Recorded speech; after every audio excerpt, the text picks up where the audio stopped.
Well, the first thing to say, Peter, is that we've had some real movement in as much as we have loss and damage on the agenda. You will remember how hard we had to fight last year to get loss and damage firstly into the Commonwealth communique, which was absolutely agreed to by our 56 leaders. We're representing 2.5 billion people, 60% of whom are under the age of 30. And it took us 27 years to get it on the agenda.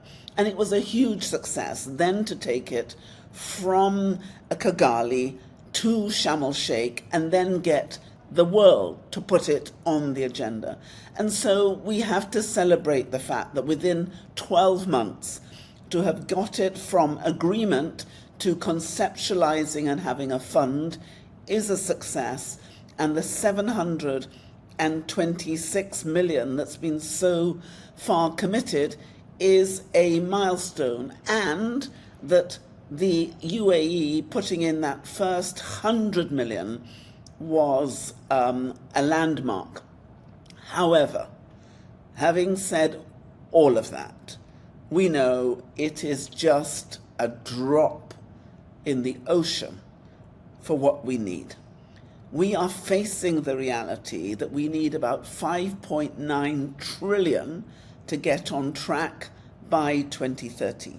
And if you look at how much we need for the developing countries to get to net zero, we need about 4 trillion a year between now and 2050.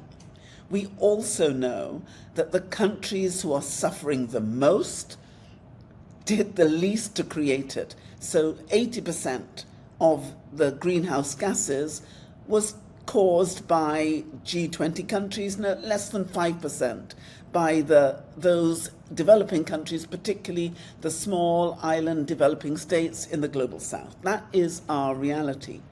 And if we want justice, climate justice, we're going to have to do better and do more. And this fight is not a fight between us, between North and South. This is a fight with the climate crisis. So we all have to collaborate. But we have to get real.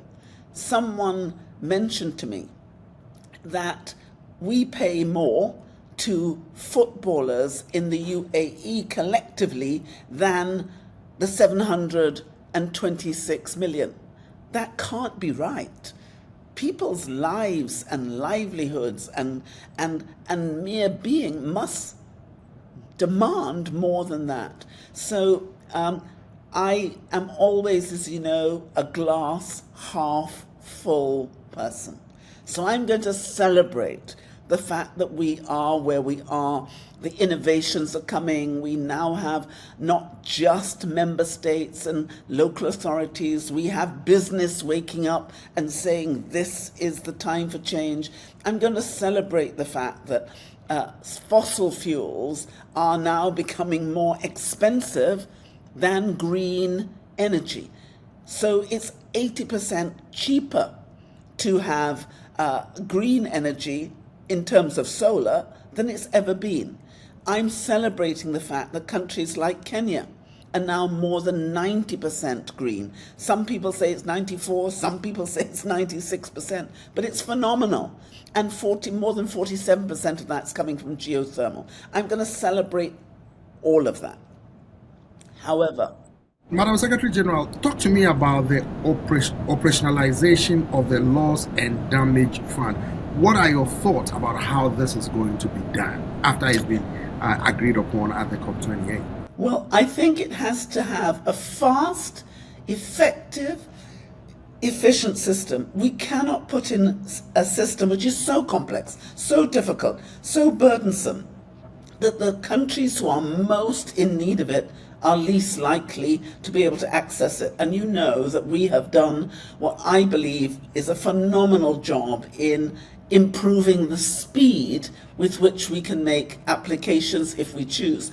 Here at COP, we've just issued an e-learning toolkit, which anyone can use in any country, although it was made by us, for helping climate finance advisors to make applications fast. So I think that the fund is going to have to take advantage of what we know about how to make application process simpler to enable our member states to do it. Wouldn't it be fantastic if, having replenished the fund, number one, everybody who pledged actually paid?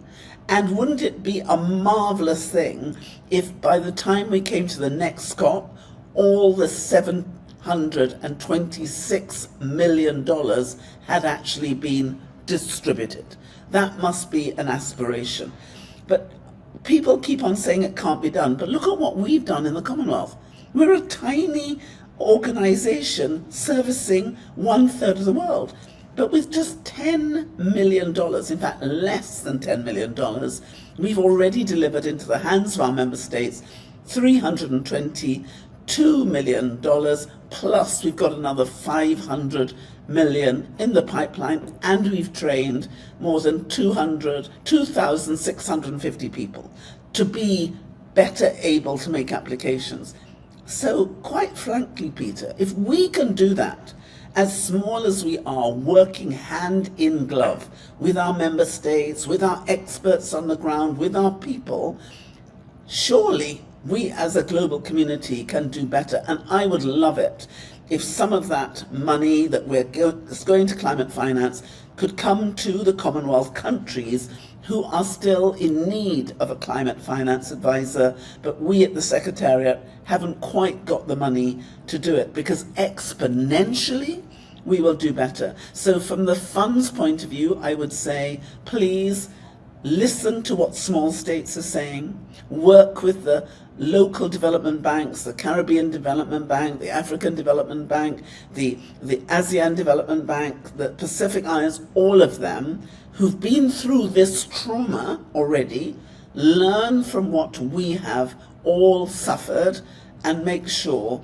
that the process that they're going to put in place for loss and damage isn't as painful and as tortuous as it's been. We've learned a lot. We know how to do this better. I hope we actually take advantage of everything we've learned and we up our game. Madam Secretary General, let me get your thoughts, or the Secretariat's thought on releasing or realizing the promised $100 billion in annual climate financing for developing countries from polluting economies. Well, that was a promise, Peter, you know, that was made in 2009. Everyone has been thirsting for that money and that opportunity. We still haven't got the 100 billion, but we have to get there, and we have to get there quickly. And what I'm hoping is that with that 100 billion, and in relation to the pledges that are being made on loss and damage, and the pledges that hopefully will be made on adaptation and the other elements, that people won't just pledge. I'm praying that they will pay, and it won't be old recycled money. It would be new, real money, which can be put into the hands of people who need it. But look at what we did just this year for 5 countries in SADC. Our climate finance advisor was able to make an application on behalf of those 5 countries for water, looking at the Zambezi River, and we managed in less than a year to get $63 million to help those 5 SADC members in order to deliver on water. What if we could do that all across the Commonwealth? We would really then be cooking with solar. Well, I'm not cutting you short, but do you think there's sufficient focus on ocean resilience at COP28? I think no, although you will know that more than half of the events we did was all on oceans. Why? Because we depend on oceans. We are a blue Commonwealth. 49 member countries have a coastline. Every second breath we take as human beings come from our ocean. 71% of our world is blue. And yet, we have what? 0.56% of all philanthropic money goes to oceans. We have less than 2% of all the money to SDGs going to oceans, less than 1%, and some of it overall, the spending is 0.1%. This is extraordinary. Because if we don't concentrate on our oceans, if we don't save our oceans, we can't save ourselves. And so we have been making a big push, as you know, on the Blue Charter, creating boot camps, we've got simulation labs, we've got incubators, because people aren't usually giving governments money to experiment with some of the new innovative, creative opportunities. So we in the Commonwealth have created a Blue Charter incubator to give, yes, small sums of money, but to governments so they can trial things, they can test things to see if they work. We know that not all of them will work, but we believe that enough of them will work to make a huge difference. And you've heard me say, Peter, so often, human genius got us into this mess. Human genius is going to get us out, and our young people are phenomenal. Some of the things that the young inventors are coming up with, the innovators, the creativity, and particularly coming from our global south. The global north doesn't have all the brilliance, all the geniuses. We've got geniuses, thank God, all over the world. And what I'm so thrilled about the Commonwealth is we have 5 regions, small ones, big ones, rich ones, poor ones, landlocked, island states, and that combination, that electric combination between all of them, that's where the magic is coming from. And we're all put under huge pressure. But if you put huge pressure on carbon, do you know what you get? You get diamonds. So we are getting some real diamonds, and we can't give up. We have to keep hope alive. We've got to keep fighting. And we just have to pray that if we get the empirical data, if we share it, everything that works, everything that doesn't work, that collaboration will get us there. But we have to be determined, and I'm just hoping that that determination bleeds into the room with the negotiators. We have been training our young negotiators as to how to negotiate, and we've launched a training course, e-training course for financial advisors.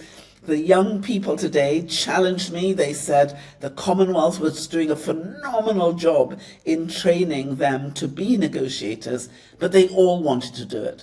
So now I'm going to try to do an e-learning course for climate negotiators. So maybe even you can take it, Peter. Well, before you go, I know you have to run, Madam Secretary General, but what is your major takeaway of this COP28? I think that there is an understanding now that it will take all of us, and that business has a pivotal role to play.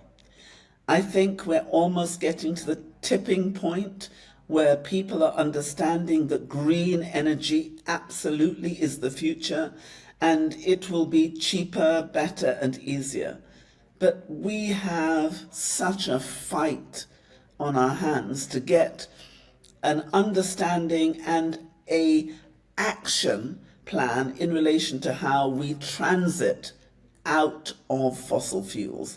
And you'll know we've done a lot of work in our Commonwealth because we have fossil fuel producers and fossil fuel consumers. If you look at the Caribbean, the majority of the assets are dependent on fossil fuel. So we say we have to have a just transition out of fossil fuels into green energy, but we accept that has to take time and there has to be stages. But I think we have to have a sense of urgency that we are going to transit out, and we've got to try and get together to have a timeline by when that's going to happen. But we have to be fair to those whose economy is dependent on fossil fuels, fair to those whose lives in other countries are still dependent on fossil fuel consumption, but fair to our world. Because if we want this planet to survive, we're going to have to change, and we have to change fast.